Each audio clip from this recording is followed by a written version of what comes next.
Good morning, everyone. Class 7B, I'll be teaching you moral science. I'm sure you must have seen me before as well. And I'm sure you all have your moral science books with you. This is the first chapter. This is the first time I'm making this video. I hope you do understand me and I hope I'm able to deliver the best possible. So students, I just want you to open your books to page number 15. Now, as the topic says, the name of the chapter is Never Lose Faith in God. That means you have to trust God.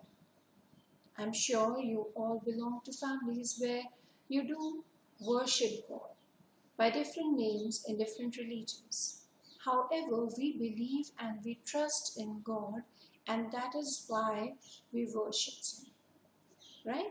We worship Him. Now let's see here. It says, never lose faith in God. Now there might be times, in your life where you might feel that nobody is helping you out.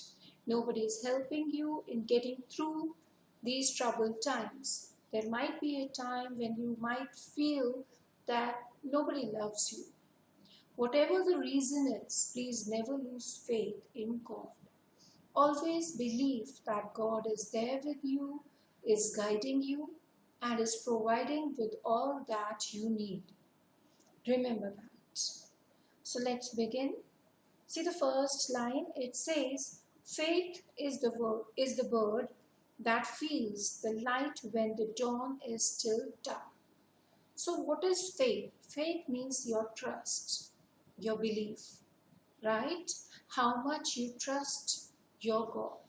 That is very important. The more you trust in Him, the more strong person you become. Please understand that. Now here, they've given some important learning objectives. We'll be reading them. They are important. In your fill in the blanks, in your question paper, your fill in the blanks will come from the learning objectives and also from the slice of life. Will not be ignoring these points. They are equally and they're very important. Right? See, learning objectives. What are the objectives that you should or you need to learn? Number one, God is omniscient and omnipresent. What is the meaning of these two words? That means God knows everything. He has the knowledge of everything happening all around the world. First. Second, He is present everywhere at the same time.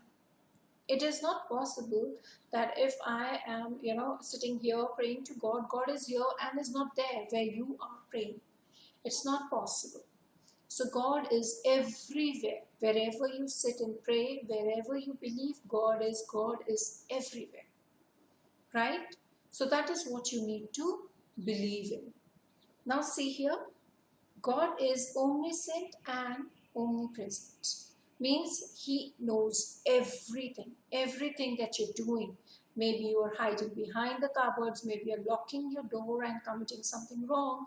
Whatever sins you commit, whatever wrong deeds you perform, everything is in the knowledge of God. Right? And He is present everywhere. You wish you can hide anywhere in the world. You can hide, you can lock yourself, keep wherever you want, keep yourself, but God is always there, right? He is present everywhere. He can actually see everything. He has the knowledge of everything. See the second point.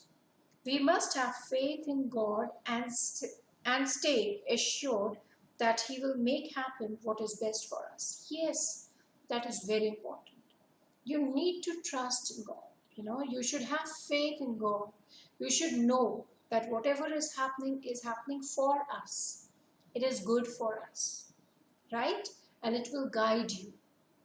Maybe you are experiencing something bad, maybe some failure, but it is only there to make you stronger and to test your faith in God.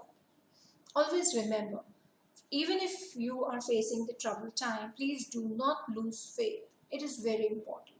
When you lose faith, um, when you're not a strong person, you lose faith. And when you are not strong, you tend to do something wrong, which is completely against God's will. So please understand. God is the one who tests us with difficult times. We know it, right? We all go through the test and we have to accept it the way it is. It shouldn't be that, oh, today you're troubled, you actually, say bad things about God. But the moment you're happy, you will say, oh, this is all because of God. So that is completely wrong. So maybe you're going through a difficult time. You should learn to have faith in God and trust Him.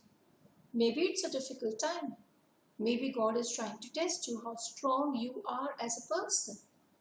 So always remember, have faith in God. Maybe God is testing you, but whatever the outcome is, it will always be best, right? He is the one who also pulls us out of those. So God, maybe you have some trouble right now, but God is the one who will pull you out of these troubles. Our faith in God and ourselves should be unshakable. Means you should have firm faith, right? Very strong and firm faith. It should be unshakable.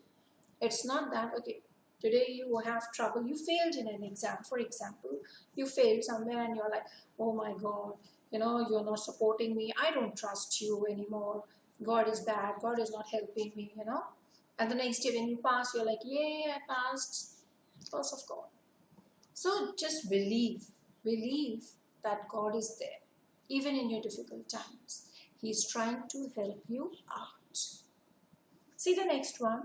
A strong person keeps faith in God, gives Him best in everything he does, and rest assured God will take care of the outcome. Please understand, a strong person will only be strong in his faith, right? And gives his best in everything. If you are a strong person, if you do believe in your God, I believe that you will give your best in everything. Even if it's your troubled time, maybe you have a difficult exam, but I'm sure you will perform your best to overcome your grief. Please understand this. God will take care of the outcome. If you are giving your best, God will surely give you the best result. Right? For example, you have any exam, maybe tomorrow. You are, maybe you're weak, maybe you're ill, but you're trying your best to learn everything and give your best in the test. What will happen? Of course, God will support you and will provide you with the best possible result. Now let's see, we have a beautiful story here. It's a story time. And in your moral science books, they have these beautiful stories, and they are inspiring, and I really want you all to understand them. Right? I'll read the story for you, as we are not in the class, otherwise I would have asked you to read it and I would have explained it, right? So I'll be reading it for you. We all hear stories of healing miracles from time to time, but rarely do we find any evidence. Evidence means any witness or any proof. So this means here that we hear so many stories about healing, about miracles, but we do not have any solid proof.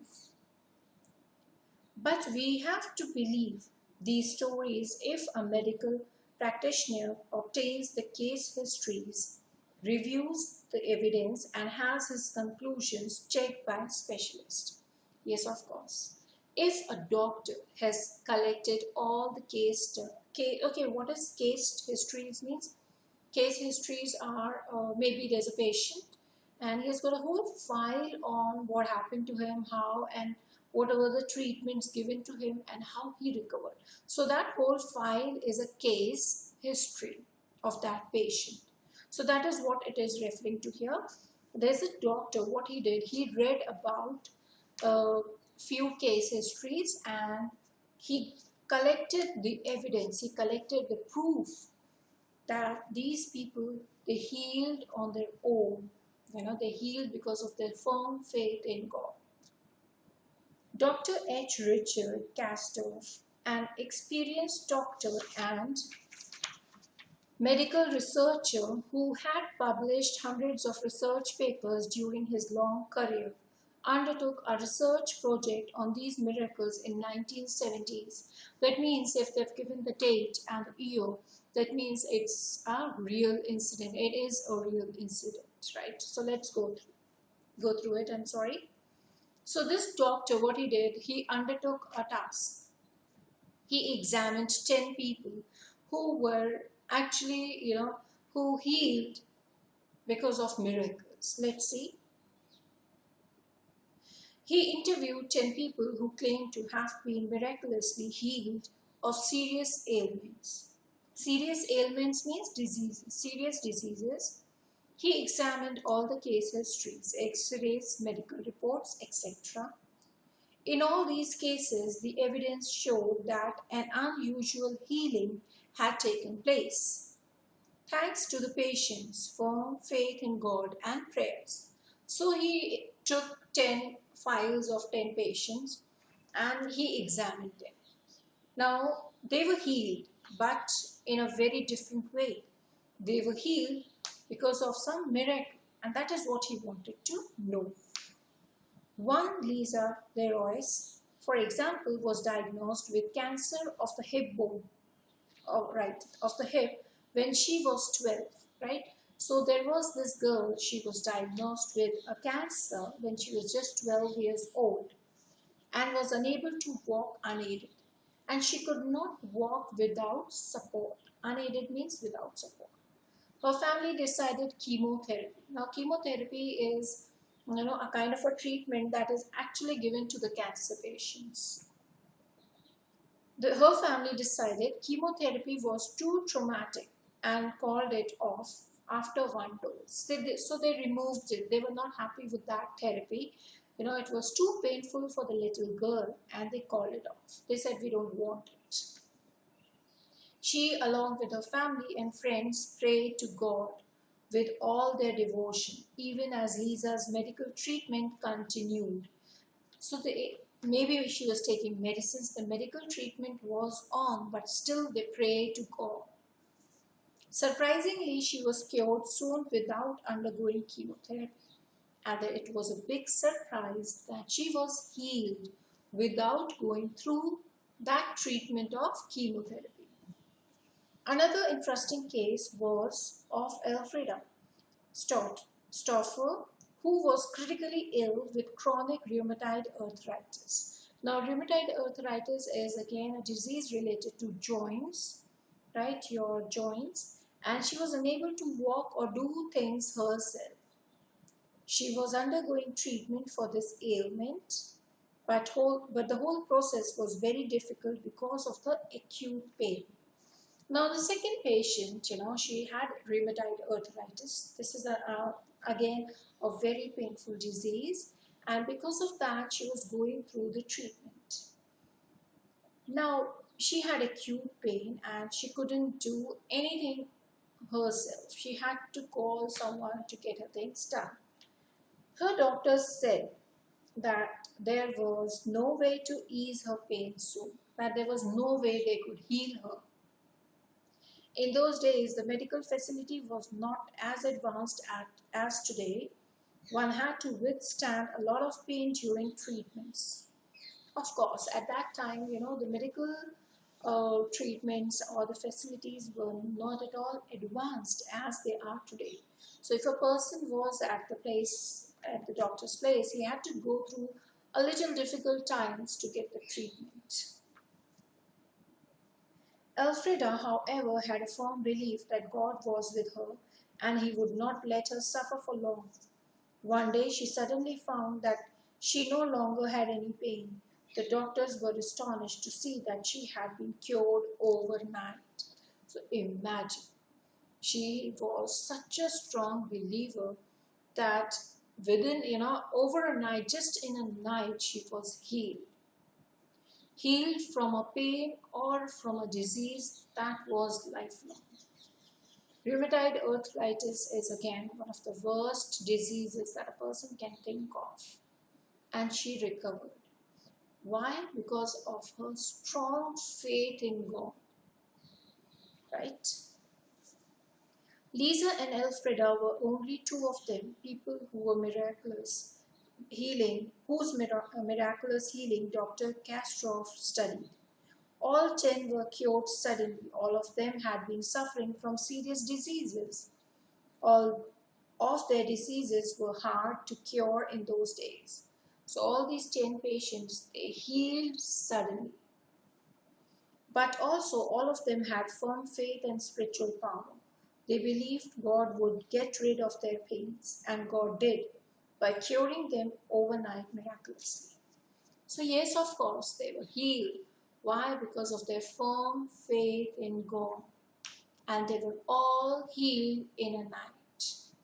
So you can understand that the faith in God is very important. It can always help you in difficult times, even in your diseases or pains and sufferings.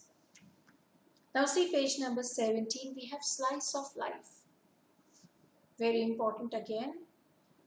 Have a strong willpower and a firm faith in the Almighty.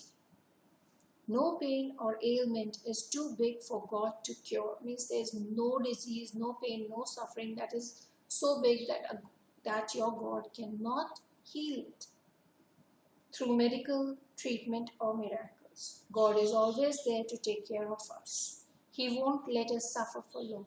That is true, right?